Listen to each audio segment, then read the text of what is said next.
where does one even begin to talk about the man that has made me the man that I am today? When I was young, growing up in Riverside, California, this phrase sticks out to me: the greatest show on earth. I don't know if any of you know what I'm relating to, but it had to do with a circus. That's a tagline at Circus Vargas: the greatest show on earth. My dad took me when I was 8 or 9 years old to my first circus. The jumping animals, the tricks, the elephants. You call that the greatest show? I don't. After being an adult, let me share with you what the greatest show on earth is. Not the circus that my dad took me to, but a gentleman of 10 siblings, the eldest, with all the pressure on his shoulders in India, who decided to leave in pursuit of something better than what was at the time in India. Do you know what kind of courage that takes? To break the societal norms, to tell your parents that even though I am the eldest son, to make a better life for my family, I am going to break away and I am going to go and pursue something for the future of my family.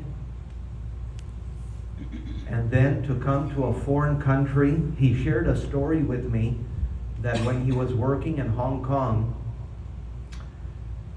for custom tailoring, that he had $3 a day allowance for breakfast, lunch, and dinner back in the 70s.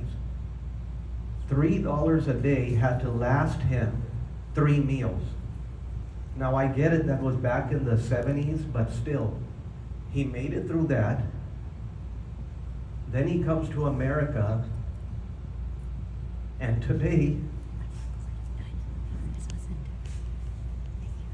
we have the life that we have because of this beautiful soul right here.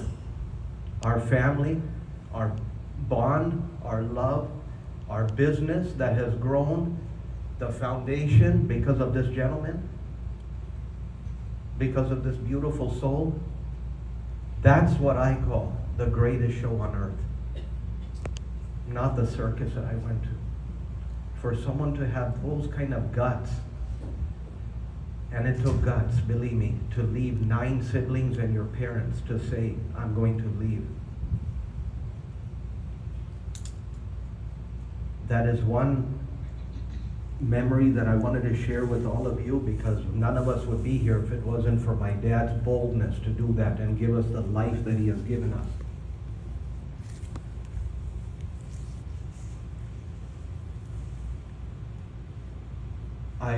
Somebody said, can you describe your dad in a few words? I can say one word: giving. Somebody mentioned it earlier. I'm not just saying this because he's my dad, I have never met somebody with a heart like my dad.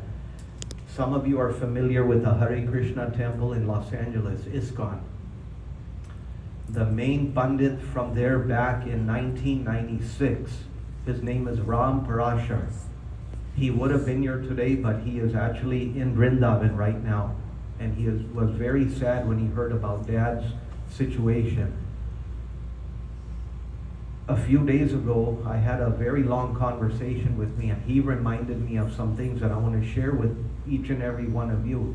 He said, Suraj, back in 1996, when I came in contact with your family, he said my 1980-something Honda Accord left me stranded on the side of the road, and he had to junk that car. He said, all I did is tell your dad the story. I did not ask your dad for anything.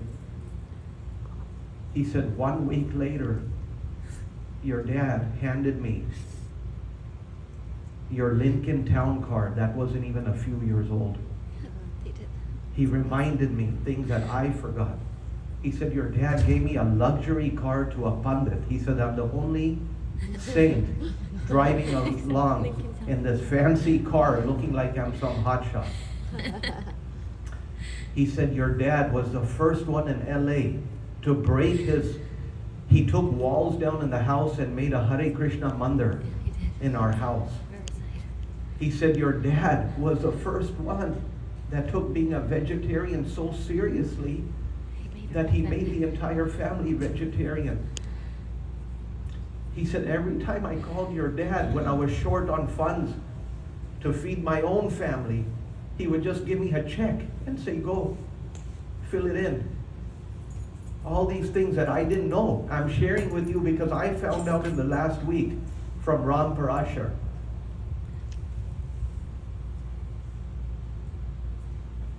So where do I start about speaking of my dad? How about giving? Somebody used the word generous. These are understatements that I can tell you. I have never met anybody in my lifetime like my father, the biggest giver that I know. He never left us lacking in anything. Back in high school, I had a thing for motorcycles. A few days later, there was a brand new Yamaha sitting in the garage. He used to drive that. Suraj, this is for you. All I had to do is say what I like, and there it was. Maybe that's why I'm a spoiled brat. No. Thanks to my dad. Anything and everything we wanted. He's a man of steel who came to this country with absolutely nothing but the biggest thing. Can any of you guess what that biggest thing is? His will, his desire. Came here with a few $100s, and today he has given us everything. How can that be repaid? By honoring him, by letting me tell you the stories of this wonderful soul, because I can never monetarily ever repay the man. And it has nothing to do with monetary. I'm just telling you the skills that he has taught us in life. Whatever college that I have gone to, or whatever schooling I've been to, today I will look all of you in the eyes and tell you, there's no professor and no college that has ever taught me what my dad has taught me. The priceless lessons of building a foundation. Something else I was thinking of what dad taught me. Right now, when I had to get the death certificate, and Sister Vinu mentioned that she was this morning at somebody who had a baby, which means a birth certificate, right? And then I had to get the certificate for dear dad. I'm going to tell you an important lesson that has come to light to me. Dad has taught me another certificate. I don't know if any of you can guess what that is. Here we have our birth certificate. Here we have our death certificate.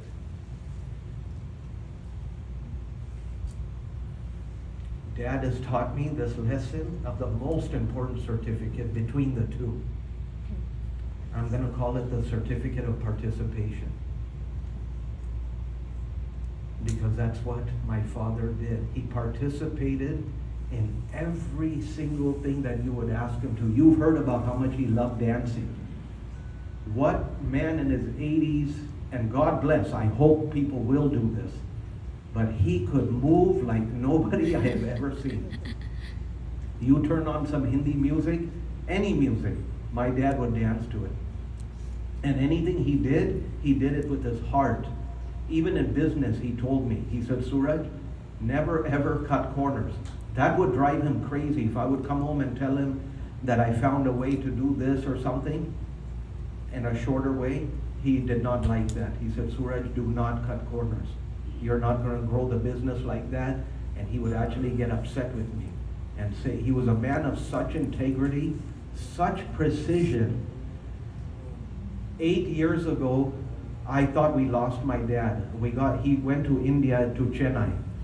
He got so sick, he got food poisoning.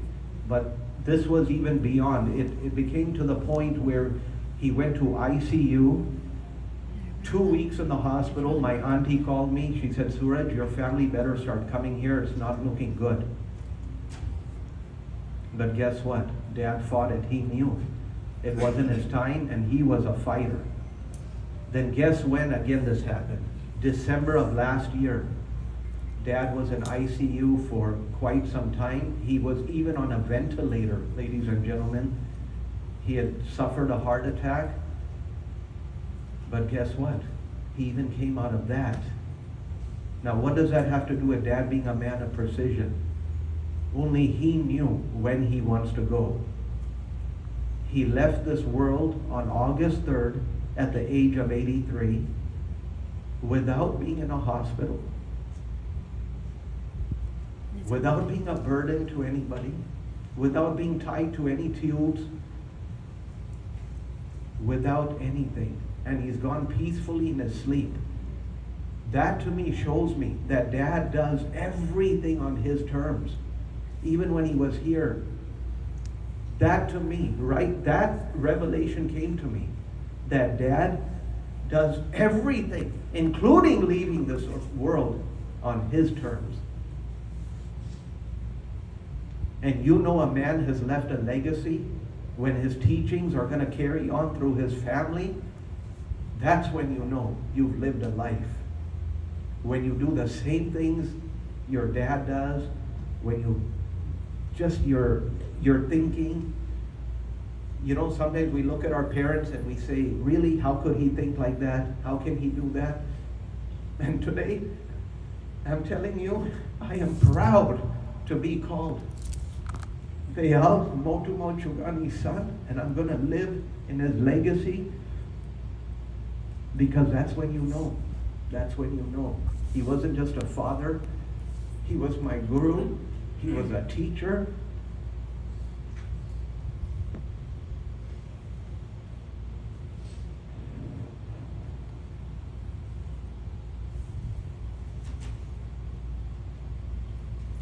The family that he has created, ladies and gentlemen, is a testament to his legacy.